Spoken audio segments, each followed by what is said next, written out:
Hello friends, welcome to vocab with Nikunj. और आज हम हिंदू एडिटोरियल के आज का जो एडिटोरियल है उसका एनालिसिस भी करेंगे, बल्कि रिवीजन करेंगे। मई 2023 को 2022 को सॉरी, जो एडिटोरियल पब्लिश हुआ था, राइट, जिसमें बात हुई थी कि वन मोमेंट, या जिसमें बात हुई थी जो एक्सीडेंट हुआ था क्वेरी में, उस पे बात हुई थी और बहुत सारे अच्छे वर्ड्स थे। उनको एक बार देखेंगे। मैंने उसके साथ साथ पार्ट ऑफ स्पीच लगा दिया है, ठीक है, जिससे आपको थोड़ी कॉन्वीनियंस हो समझने में। तो आइए देखते हैं। चलिए बैठते हैं रिवीजन की रेलगाड़ी पे और हम वो वर्ड्स रिवाइज करते हैं जो हमने मई 20 को पढ़ा था। इनके कॉन्टेक्चुअल यूजेज आपको देखने होंगे, तो मैं लिंक में उस दिन के वीडियो का डिस्क्रिप्शन दे दूंगा, तो उससे आप जाके उस दिन जो एडिटोरियल पब्लिश हुआ था उसके सेंटेंसेस में कैसे ये वर्ड्स यूज हुए थे उसको आप देख सकते हैं। ठीक है, चलिए शुरू करते हैं। First word is query. Query का मतलब सिंपली होता है खदान, ठीक है, माइन जो होती है उसके बारे में बात होती है। Surface excavation for extracting stone और स्लेट, ठीक है, तो ऐसे सरफेस जहां पे खनन का काम होता है, ये नाउन है, राइट। सेंटेंस आप देख लीजिएगा उस दिन के एडिटोरियल के वीडियो में। Next word is hazards. Hazards का मतलब होता है कोई भी चीज जिसमें रिस्क या डेंजर हो, ठीक है, एडजेक्टिव है ये, ठीक है। तो हैजार्डस, अगर इसका देखिए कॉन्टेक्चुअल यूजेज क्या था, तो ये देखिए ये है वर्किंग इन हैजार्डस साइट्स। कौन सी साइट्स? हैजार्डस साइट्स, ठीक है।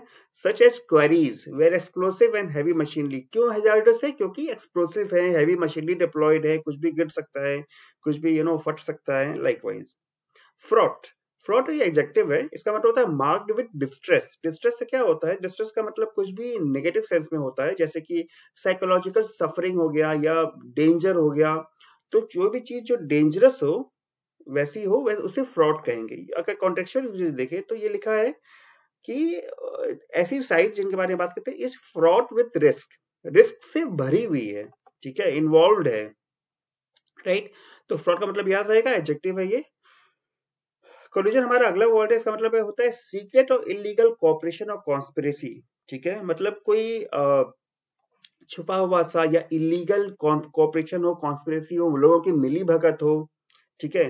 जनरली जो माइंस होते हैं, माइंस का जो काम होता है उनमें ऐसी चीजें होती हैं कि मिली भगत होती है और इलीगल काम जारी रहते हैं, इसलिए वर्ड यूज किया है।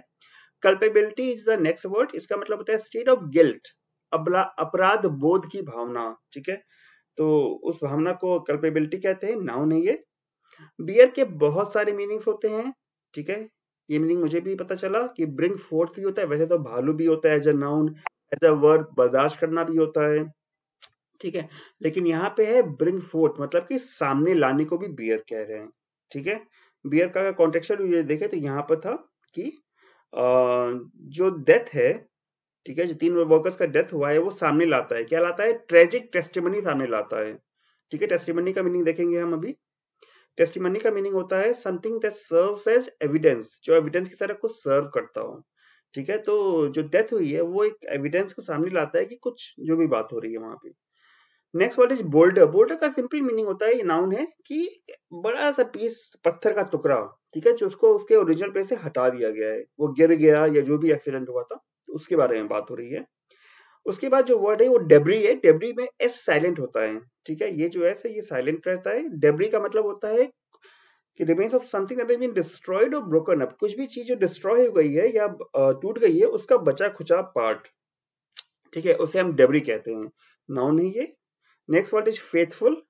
फेथ का मतलब भाग्य होता है, लेकिन ये भाग्यशाली नहीं है, ये दुर्भाग्यशाली इसका मतलब होता है, for some reasons having extremely unfortunate और डायर कॉन्सिक्वेंसेस, ठीक है। अनफॉर्चुनेट मतलब आपको मालूम है दुर्भाग्यशाली, कॉन्सिक्वेंसेस मतलब दुष्परिणाम कह सकते हैं, एडजेक्टिव है ये। इंटररेग्नम। इंटररेग्नम का मतलब होता है time between two reigns, government etcetera. तो जो दो सरकारों के बीच का समय होता है ना, उसे इंटररेग्नम कहते हैं, ठीक है, ये नाउन है। Next word is breach. Breach का मतलब कोई भी एक एक्ट जो कि एक लॉ या एग्रीमेंट को ब्रेक करता है, जैसे कि सिक्योरिटी ब्रीच होती है, ठीक है, राइट। उसके बाद जस्ट अ मोमेंट, या ये नाउन है। उसके बाद प्लंज है अगला वर्ड, इसका मतलब फॉल एब्रप्टली, राइट। कोई भी चीज जल्दी से झटके से गिरने को प्लंज कहते हैं। कोई पत्थर एकदम झटके से बिल्कुल बिना अप्रत्याशित रूप से गिर गया, उसे प्लंज कहेंगे, वर्ब है ये। Aggravate is again and verb. It make something worse. So if something is being made worse of what is it is before, it would be called aggravating it. ठीक है, understood? Next what is nexus? मतलब एक connected group. ठीक है, illegal काम के लिए, legal काम के लिए, किसी भी काम के लिए group हो, connected group हो, उसे nexus कहते हैं, right? प्लंडर का मतलब होता है given to taking by force what is desired. Sorry, plundering का मतलब, प्लंडर का मतलब तो होता ही है, प्लंडरिंग जब यूज करेंगे आईएनजी लग जाएगा तो ये एडजेक्टिव ही बन जाएगा एक, याद रखिएगा, समझिएगा इस बात को। ठीक है, प्लंडर वर्ब है लेकिन प्लंडरिंग भी वर्ब हुआ आईएनजी फॉर्म में, लेकिन प्लंडरिंग का अलग से मीनिंग है, वो है एडजेक्टिव, कि जो चाहिए उसको फोर्स से ले लेना। ठीक है, उसके बाद जो है वो एक्सचेकर होता है वर्ड, इसका हम कई बार पढ़ चुके हैं। गवर्नमेंट का जो फंड होता है उसे एक्सचेकर कहते हैं, नाउन है ये। फिर है मशरूम, मशरूम की सब्जी आप लोग खाते होंगे, लेकिन मशरूम जब कहीं बहुत तेजी से उगता है तो उसे एज अ वर्ड भी उस तरह यूज करते हैं, जैसे coaching institutions have been mushrooming in the tier 3 cities to grow and spread fast, जल्दी जल्दी फैलना, उसे मशरूम कहते हैं, वर्ब है यहाँ पे। इररिट्रीवेबल का मतलब होता है इम्पॉसिबल टू रिकवर, नाउन है ये। ठीक है, जिसकी रिकवरी इम्पॉसिबल है। इसकी मीनिंग देखते हैं क्योंकि थोड़ी कॉन्टेक्चुअल यूजेज का अच्छा था। रेवेन्यू लॉस को छोड़ दें अगर तो जो एनवायरनमेंट में जो डैमेज हो रहा है वो इररिट्रीवेबल है, उसको रिकवरी नहीं की जा सकती। ठीक है, इम्पॉसिबल है कि जो डैमेज, इररिट्रीवेबल डैमेज हो रहा है उस पर कॉस्ट असाइन करना, तो ये बात हो रही है यहाँ पे। इररिट्रीवेबल का आपको मीनिंग याद रहेगा मेरे ख्याल से।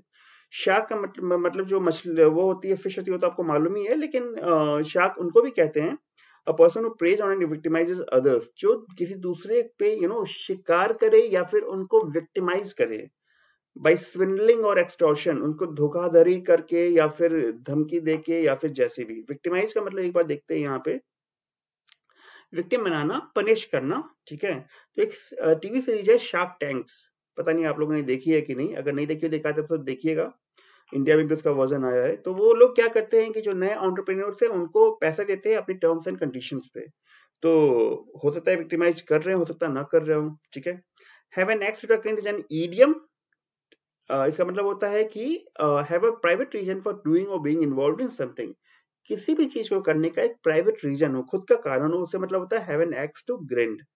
नेक्स्ट वर्ड इज स्पर्ट, मतलब कोई भी इंटेंस एक्टिविटी का एक सडन ब्रीफ पीरियड, छोटा सा पीरियड में जिसमें इंटेंस एक्टिविटी हुई हो, उसे स्पर्ट कहेंगे, नाउन है, राइट। तो ये वीडियो आप क्या कहते हैं, जो एनालिसिस वाला है वो दोबारा देखिएगा, आपको काफी अच्छा इसका रिवीजन भी हो जाएगा इसको देखने के बाद। ठीक है, कॉन्टेक्चुअल यूजेस पता चलेगा, उससे आपकी मीनिंग, वर्ड मीनिंग और स्ट्रांग होगी। चलिए मिलते हैं अगले सेशन में, तब तक के लिए goodbye and keep watching. अगर आपको ये सेशन पसंद आया हो, ऐसे और सेशन देखना चाहते हैं, तो यहाँ क्लिक करके सब्सक्राइब कर सकते हैं। चलिए, थैंक यू, बाय बाय।